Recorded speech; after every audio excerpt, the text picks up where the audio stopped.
যেই বৈষম্যহীন দেশ করতে বীর মুক্তিযোদ্ধা ও ছাত্র জনতা আত্মত্যাগ করেছে তা দেশের লক্ষ্য বাস্তবায়নে সবাইকে ঐক্যবদ্ধ হয়ে কাজ করার আহ্বান জানিয়েছেন অন্তর্বর্তীকালীন সরকারের প্রধান উপদেষ্টা ডক্টর মোহাম্মদ ইউনূস। সশস্ত্র বাহিনী দিবস উপলক্ষে খেতাবপ্রাপ্ত বীর মুক্তিযোদ্ধা ও তাদের পরিবারের সদস্যদের সংবর্ধনা অনুষ্ঠানে তিনি এমন আহ্বান জানান। এর আগে সশস্ত্র বাহিনী দিবস উপলক্ষে ঢাকা সেনানিবাসে শিখা অনির্বাণে মুক্তিযুদ্ধে শহীদদের প্রতি রাষ্ট্রপতি, প্রধান উপদেষ্টা ও ৩ বাহিনী প্রধানগণ শ্রদ্ধা জ্ঞাপন করেন। নজরানা চৌধুরীর রিপোর্ট। ২১ নভেম্বর সশস্ত্র বাহিনী দিবস।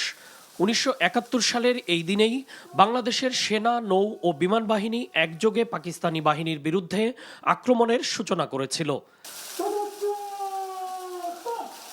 দিবসটি উপলক্ষে ঢাকা সেনানিবাসের শিখা অনির্বাণে পুষ্পস্তবক অর্পণ করেন রাষ্ট্রপতি মোহাম্মদ শাহাবুদ্দিন। পরপর শ্রদ্ধার্ঘ্য অর্পণ করেন অন্তর্বর্তীকালীন সরকারের প্রধান উপদেষ্টা অধ্যাপক মোহাম্মদ ইউনূস।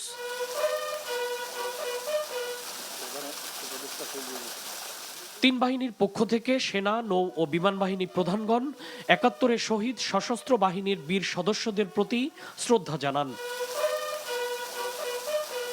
খেতাবপ্রাপ্ত বীর মুক্তিযোদ্ধা ও তাদের পরিবারের সদস্যদের জন্য সশস্ত্র বাহিনী বিভাগের পক্ষ থেকে আয়োজিত সংবর্ধনা অনুষ্ঠানে যোগ দেন প্রধান উপদেষ্টা।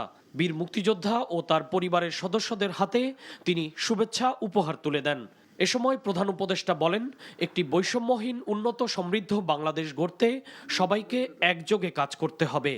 নতুন বাংলাদেশ গড়ার যে সুযোগ ছাত্র জনতার সাহস ও আত্মত্যাগের বিনিময়ে আমরা সম্প্রতি অর্জন করলাম, সেটাকে কাজে লাগিয়ে আমাদের সুন্দর ও সমৃদ্ধশালী ভবিষ্যৎ করতে হবে। এই নতুন দেশে আমাদের দায়িত্ব সকল মানুষকে একটি বৃহত্তর পরিবারের বন্ধনে আবদ্ধ করা। পরিবারে মতভেদ থাকবে, বাকবিতণ্ডা হবে, আমরা কেউ কারো শত্রু হব না, কাউকে তার মতের জন্য শত্রু মনে করব না, কাউকে ধর্মের কারণে শত্রু মনে করব না, আমরা সবাই সমান। সশস্ত্র বাহিনী দিবস উপলক্ষে সকল বীর মুক্তিযোদ্ধাদের শুভেচ্ছা জানান প্রধান উপদেষ্টা। দেশের বিভিন্ন প্রান্তে বীর মুক্তিযোদ্ধাদের সুযোগ সুবিধা নিশ্চিত করার জন্য সশস্ত্র বাহিনী বিভাগকে ধন্যবাদ জানান তিনি। মুক্তিযোদ্ধাদের বিদ্যমান সকল সুযোগ সুবিধা চলমান আছে বলেও উল্লেখ করেন ডক্টর ইউনূস। আমরা সকল রাষ্ট্রের সঙ্গে বন্ধুত্ব বজায় রাখব। আমাদের পররাষ্ট্রনীতির ভিত্তি হবে পারস্পরিক সম্মান, আস্থা, বিশ্বাস ও সহযোগিতা। বীর মুক্তিযোদ্ধা, শহীদ, আহত এবং জীবিত ছাত্র জনতার কাছে আমরা প্রতিজ্ঞাবদ্ধ থাকতে চাই।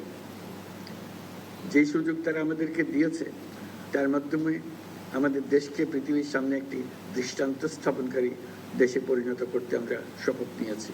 পরে সশস্ত্র বাহিনী বিভাগে প্রধান উপদেষ্টার কার্যালয়ে ৩ বাহিনী প্রধানগণ ডক্টর ইউনূসের সাথে সৌজন্য সাক্ষাৎ করেন। সশস্ত্র বাহিনী দিবস উপলক্ষে তারা পরস্পরকে শুভেচ্ছা জানান।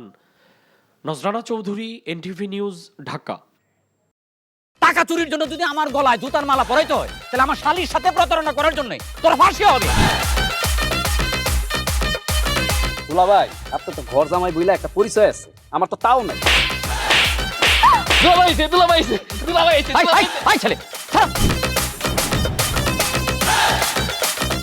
রাজনৈতিক ফ্যামিলির মেয়ে হয়ে ওই কাজ করবে। যারে পাবো আরে পিটাবো, রক্তের নেশায় ধরছে, রক্তের নেশায়, কাঁচা রক্তের নেশায় ধরছে। তোমার এই পলিটিক্স আমার বাম পকেটে থাকে। বাবুদের বউরে ঝামেলা পাকাই। এই বেটাই, আমি তখন বিয়ে করিনি। দুইটার আমি গুলি করে মারু। মাসুদরা কোনোদিন ভালো হয় না। আপনার পোশাক আশাক দেখে কিন্তু আপনার তালুকদার বংশের লোক মনে হয় না আব্বা, আপনার মনে হয় যে আপনি ফকির বংশের লোক।